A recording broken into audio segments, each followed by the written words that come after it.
నేటి దినమున్న పట్టాభిషేకము నొందిన వాడనైనను బలహీనునైపోయాను. గతంలో ఒక ఐఎఫ్జేలో అభిషక్తులు ఎందుకు బలహీనులు అవుతున్నారో చెప్పాను నేను. దాన్ని మరలా పునరావృతం చేయను.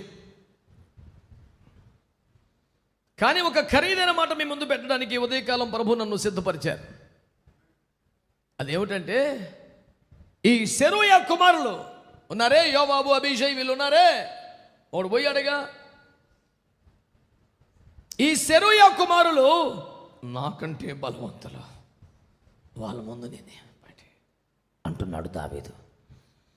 బైబిల్ ఎరిగిన వాడెవడైనా, దావీదును ప్రేమించేవాడెవడైనా, దావీదు యొక్క అభిషేకపు రేంజ్ తెలిసిన వాడెవడైనా ఈ స్టేట్మెంట్ యాక్సెప్ట్ చేయలేడు. ఎవడాడు దావీదు కన్నా బలవంతులంత సీన్ ఎవడికి లేదని లోపల నుంచి ఒక స్వరం వచ్చేస్తుంటుంది మనకి. But it was the statement made by David himself. కానీ ఆ మాట చెప్పింది స్వయంగా దావీదే. ఈ సెరూయా కుమారులు నాకంటే బలవంతులు. బాధలు అట్ట అన్నాడు లేవయా, నువ్వు ఫిక్స్ చేసే మాకు అట్ట అంటారు. బాధ వచ్చినప్పుడు అదేమో సీరియస్గా తీసుకోవాల్సినంత స్టేట్మెంట్ కాదులే అంటారా. ఒకవేళ సరే, మీరు ఎలాగైనా ఏదో అంటారు. కానీ నేనేమంటానంటే,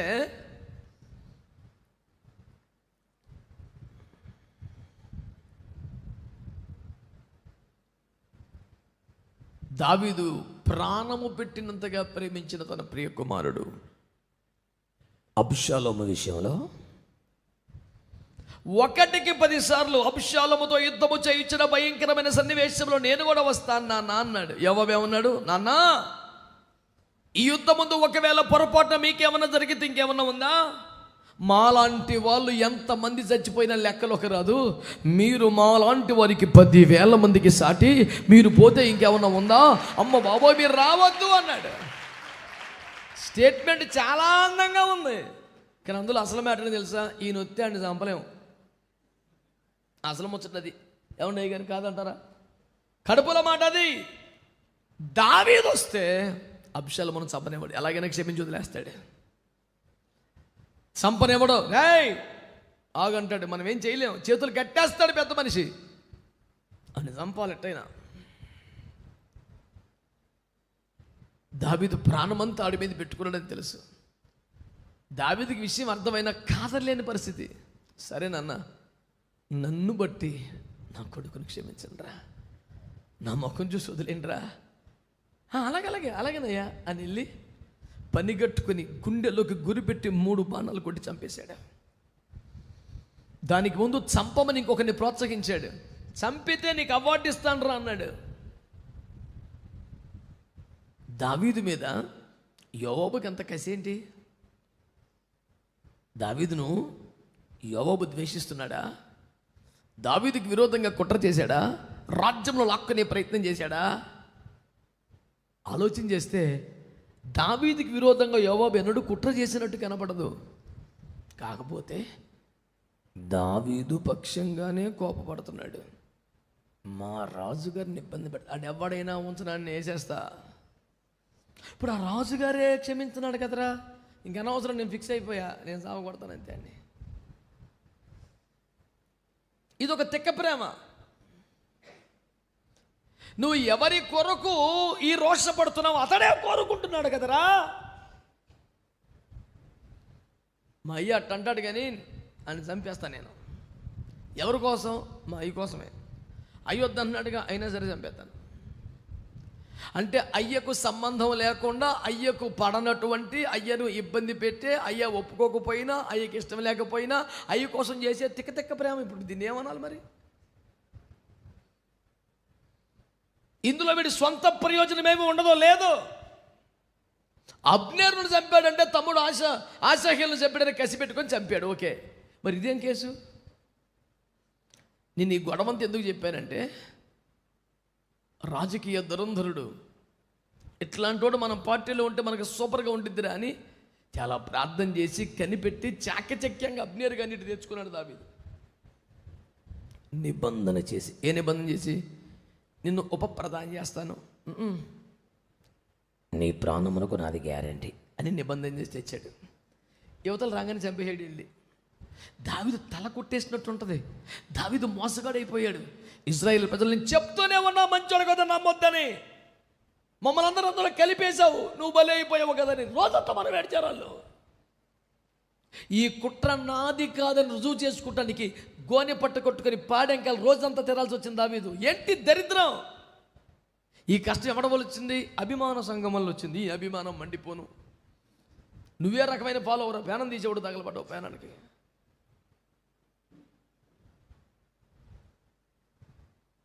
అక్కడేంటి పాయింట్? తిక్క ప్రేమ. ఇక్కడేంటి పాయింట్? క్షమించలేని మనసు. పాయింట్ ఏదైనా వీడి వల్ల తిప్పలే. ఇప్పుడు మన పాయింట్ అది కాదు. నేను ఇంత కష్టపడి రాజకీయటువంటి చతురతలు నడిపి, సంభాషణలు జరిపి, చర్చలు జరిపి, మేధోమదనం చేసి ఆ రాజ్యమును నా వైపుకి తెచ్చుకుంటే అన్యాయంగానే చంపేసావు కదరా అని ఒక మాట అయినా అనగలిగాడా దావీదు? అది పాయింట్. ఏం పట్ల నువ్వు చేసింది అని ఎలా చెప్పావు? నేను నిబంధన చేశాను, ఇప్పుడు నా పరువు పోయింది అని ఒక్క మాట. పోనీ కనీసం అరే ఎందుకు అలా చేసావు ఒక్క మాట. పోన్లే కన్న కొడుకుని చంపేశారే, అభిషాలమని చంపేశావేంట్రా అనగలిగాడా? తన రాజకీయ భవిష్యత్తుకు ఉపయోగపడతాడని కోరుకున్న ఒక రాజకీయ దురంధరుని చంపితే ఒక్క మాట అనలేడు. కనీసం కన్న కొడుకును చంపితే కూడా ఏంట్రా కనీసం? అవతలుడు ఎంత బలవంతుడో చెప్పటానికి ఇంత కన్నా ఇంకేమన్నా కావాలా? హలో, ఇలా బిసిబిరిటీ నిజమా కాదా? ఇదంతా ఎందుకు చెప్తున్నాను తెలుసా? మన టీంలో మన చేతి కింద మనకంటే బలవంతులు ఉంటారు. చాలా దుఃఖం కలిగించే అంశం ఇది. Very painful. నేను చెప్పేది మీ సంఘాల గురించి. సంఘంలో బలమైన విశ్వాసులు ఉంటారే, వాళ్ళు చేసే కొన్ని పనులు మనకు చాలా ఇబ్బందిగా ఉంటాయి, కానీ ఖండించలేం. కనీసం ఖండించలేం. 6000 దయ్యాలు బట్టి వస్తే ఒక్క వేలుతో ఎలగొట్టేయగలం, కానీ ఈయన మటుకు ఏం చేయలేం.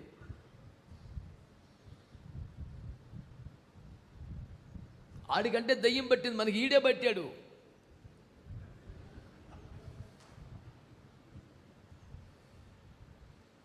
మన చర్చిలో ఉన్న 100 గోధుమల కన్నా పెద్ద గురిగిది.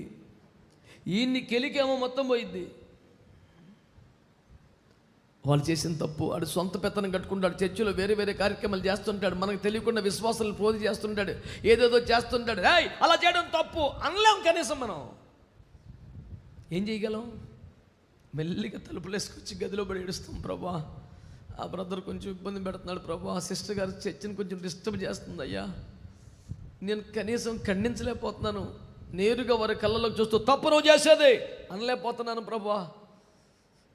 ప్రపంచం దృష్టిని ఒక బలమైన దైవజనుణ్ణి, సింహపు గుండె వంటి గుండె కలిగిన వారు కూడా దిగులు పడగలిగినంత సింహబలుడు దావీదు.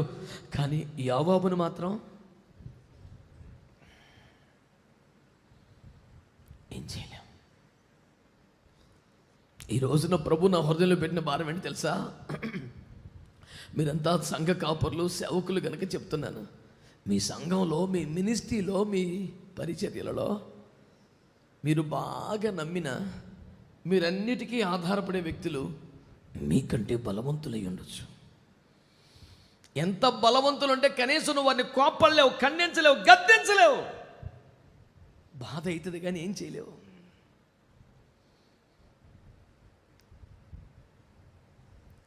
వారు ఎంత బలవంతులంటే నీ మౌనం తెలియజేస్తుంది వాళ్ళు ఎంత బలవంతులు. వాళ్ళు ఎంత నష్టం చేసినా, కీడు చేసినా దుఃఖపడటం తప్ప నువ్వు కనీసం ఖండించలేవు.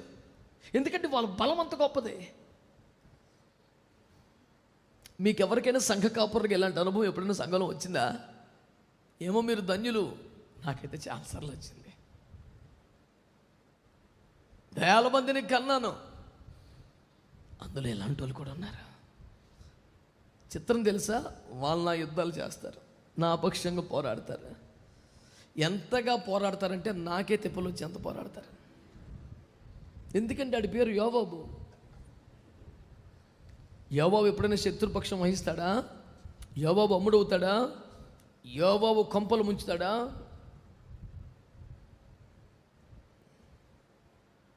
బయట శత్రువులందరినీ సాగుకొట్టుకు లోపలికి వచ్చాక నన్ను కూడా ఆడే సాగుకొడతాడు. ఆడి పేరు యోవాబు.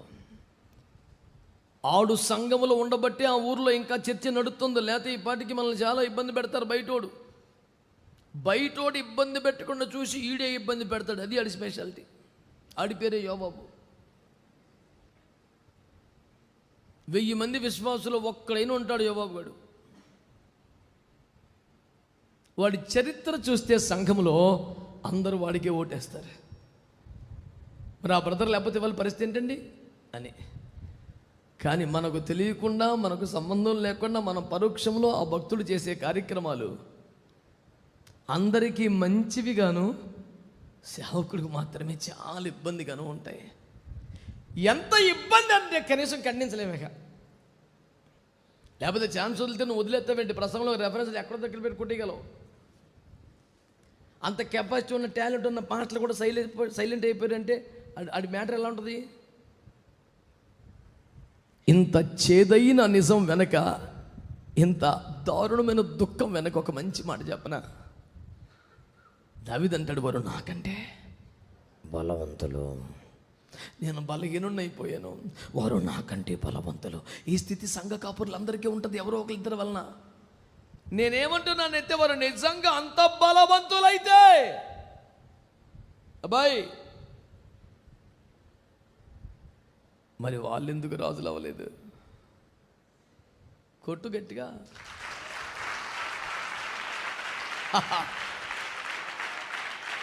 యోవాబుకి ఎందుకు అప్పర్ హ్యాండ్ రాలేదు ఈ రోజుకి? ఇంకా చెప్పు. అంటే దావీదు చెప్పింది అబద్ధమా?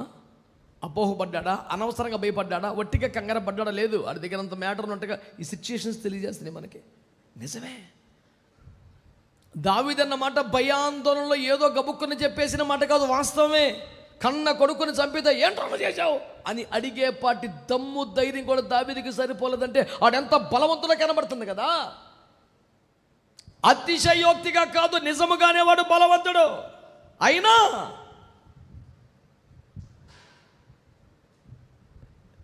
God did not allow Joab to have an upper hand over David. దావీదు కంటే పైగా పై చేయి సాధించే ఛాన్స్ యోవాబుకి రాలేదే, రానివ్వలేదు. ఉత్తే ఎప్పుడు తీసుకుంటాడు?